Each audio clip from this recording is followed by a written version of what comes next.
Évangile de Jésus-Christ selon saint Jean. Au commencement était le Verbe, et le Verbe était auprès de Dieu, et le Verbe était Dieu. Il était au commencement auprès de Dieu.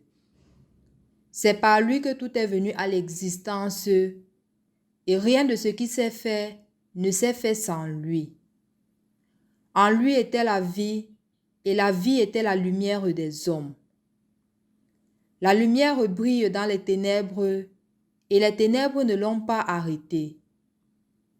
Il y eut un homme envoyé par Dieu. Son nom était Jean. Il est venu comme témoin pour rendre témoignage à la lumière, afin que tous croient par lui. Cet homme n'était pas la lumière, mais il était là pour rendre témoignage à la lumière. Le Verbe était la vraie lumière qui éclaire tout homme en venant dans le monde. Il était dans le monde, et le monde était venu par lui à l'existence, mais le monde ne l'a pas reconnu. Il est venu chez lui, et les siens ne l'ont pas reçu. Mais à tous ceux qui l'ont reçu, il a donné de pouvoir devenir enfants de Dieu, eux qui croient en son nom.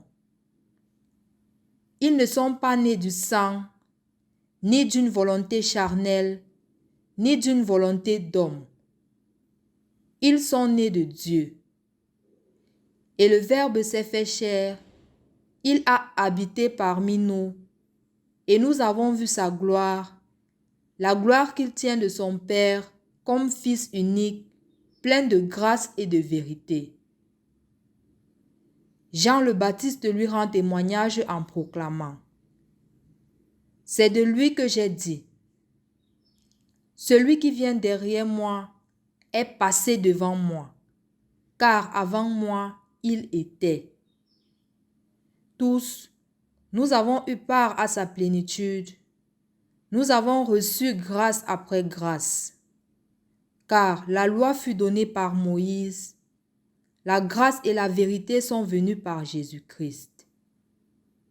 Dieu, personne ne l'a jamais vu. Le Fils unique, lui qui est Dieu, lui qui est dans le sein du Père, c'est lui qui l'a fait connaître. Au nom du Père et du Fils et du Saint-Esprit. Amen. Loué soit Jésus-Christ.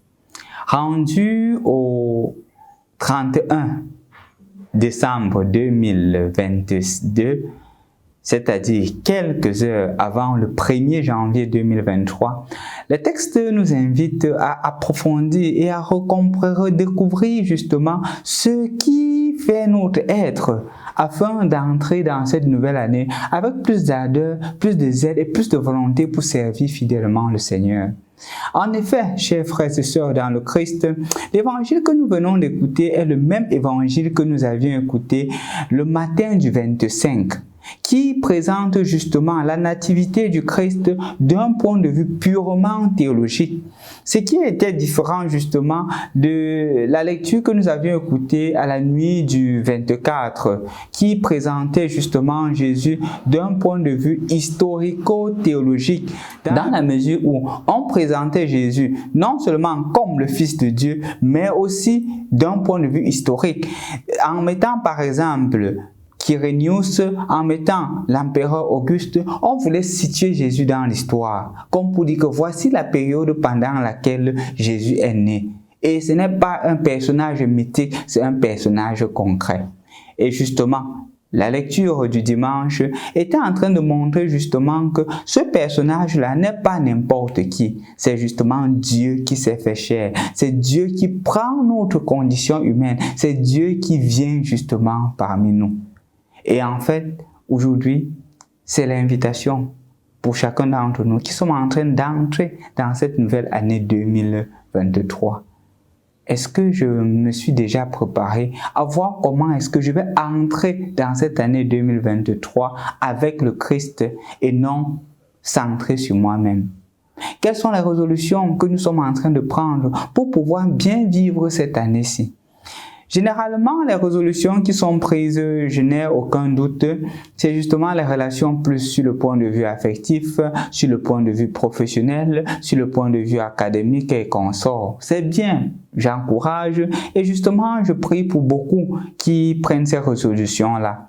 Mais je voudrais aussi que nous mettions en priorité justement la résolution du point de vue spirituel, notre relation avec le Christ.